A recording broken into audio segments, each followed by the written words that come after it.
ছেলেকে নিয়ে চিড়িয়াখানায় গেলাম বাঘ দেখানোর জন্য। আর গিয়ে দেখে আসলাম শুধুমাত্র সিংহ মামা। আসসালামু আলাইকুম। কতদিন পর যে আজকে ভ্যানে উঠলাম সেটা আমার সত্যিই মনে নাই। মানে ছোট্টবেলায় যখন আমরা নানা বাড়িতে যেতাম তখন হচ্ছে আমার নানা বাড়ির এলাকাতে ভ্যান চলতো। সেই সময়টাতে আমরা ভ্যানে উঠছি, তারপর লাস্ট কবে ভ্যানে উঠছি আমার মনে নাই। তো আজকে হচ্ছে খুলনাতে এসে অনেকদিন পর ভ্যানে উঠে খুবই ভালো লাগছিল। এত বড় একটা শহর, তারপরেও যে এখানে ভ্যান চলে এটা দেখে খুবই ভালো লাগছিল। তো আমরা সবাই মিলে এই যে ভ্যানে চড়ে চলে আসলাম খুলনা গিলাতলা চিড়িয়াখানাতে। তো এখানে আসার একটাই কারণ, সেটা হচ্ছে আমার ছেলেকে বাঘ দেখানো। ও ছোটবেলা থেকেই বাঘ চিনে। আর আমাদের বাসার সামনে একটা আর্ট স্কুল আছে, তো সেই স্কুলের নিচে হচ্ছে ওয়ালে একটা বাঘের ছবি আর্ট করা আছে। তো সেটাকে সবসময় সে হচ্ছে দেখে। আর বাসায় থাকলে সবসময় বলে আমাকে যে আম্মু চলো বাঘ দেখে আসি, বাঘ দেখে আসি। এই জন্য সাইফানের বাবা বিশেষ করে মানে চিড়িয়াখানাতে আসছে যাতে করে তার ছেলেকে সে বাঘ দেখাতে পারে। আজকে যদিও চিড়িয়াখানায় আসার প্ল্যান ছিল, বাট আত্মীয় স্বজনের বাসায় ঘুরতে ঘুরতে আসলে প্রায় সন্ধ্যা হয়ে গেছে। তো এই টাইমটাতে আন্টিরা কেউই আসতে চাচ্ছিল না, কারণ একটু পরেই পার্ক বা চিড়িয়াখানা এগুলা বন্ধ হয়ে যাবে, সন্ধ্যা হয়ে যাবে। এই কারণে ওরা কেউ আসতে রাজি হচ্ছিল না। বাট সাইফানের বাবা সে তো যখন মানে খুলনাতে আসছে তার ছেলেকে সে বাঘ দেখাবেই, মানে পশু পাখি দেখাবে, এই কারণে সে হচ্ছে মেইনলি এখানে বারবার আসতে চাচ্ছিল। যার কারণে মানে সন্ধ্যার কিছুক্ষণ আগেই হচ্ছে আমরা সবাই মিলে আসছি চিড়িয়াখানাতে।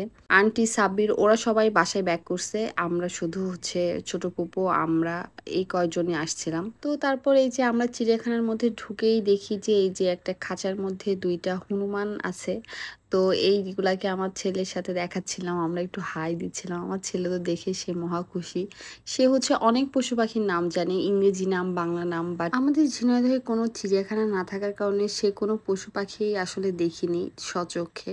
তো আজকে সে নিজে মানে চোখে দেখে খুবই খুশি ছিল। তো আমরা এই যে হনুমানের খাঁচা থেকে এসে এখানে দেখছিলাম, এটা ছিল মদন টাক। তো এখান থেকে পাশের খাঁচাতে গিয়ে দেখি যে এইখানে আছে বানর। এই যে দুষ্টু বানরগুলা বসে বসে আইসক্রিম খাচ্ছিল। ঈদ হয়ে গেছে প্রায় ৩-৪ দিন হয়ে গেল, বাট আজকেও হচ্ছে প্রচুর পরিমাণে ভিড় ছিল পার্কে।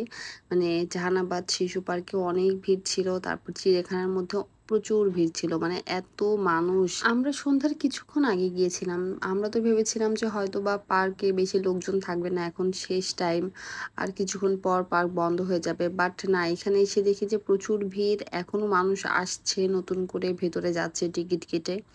তো অনেক মানুষই ছিল। আমরা এই যে ঘুরে ঘুরে দেখছিলাম সবকিছু। অনেক পাখি ছিল, বানর ছিল, বেশ অনেক পশু পাখিই ছিল।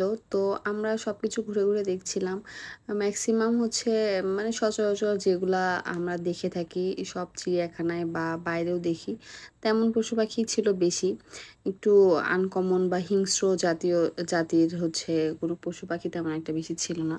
তো আমরা এই যে ঘুরতে ঘুরতে চলে আসলাম ভাল্লুকের খাঁচার কাছে। তো এখানে ২টা ভাল্লুক ছিল, ভাল্লুকগুলো খুবই কিউট ছিল। ওই যে উপরে যে ভাল্লুকটা বসে আছে ওইটা বেশি সুন্দর দেখা যাচ্ছিল, কারণ ওইটা একটু পরিষ্কার পরিচ্ছন্ন ছিল।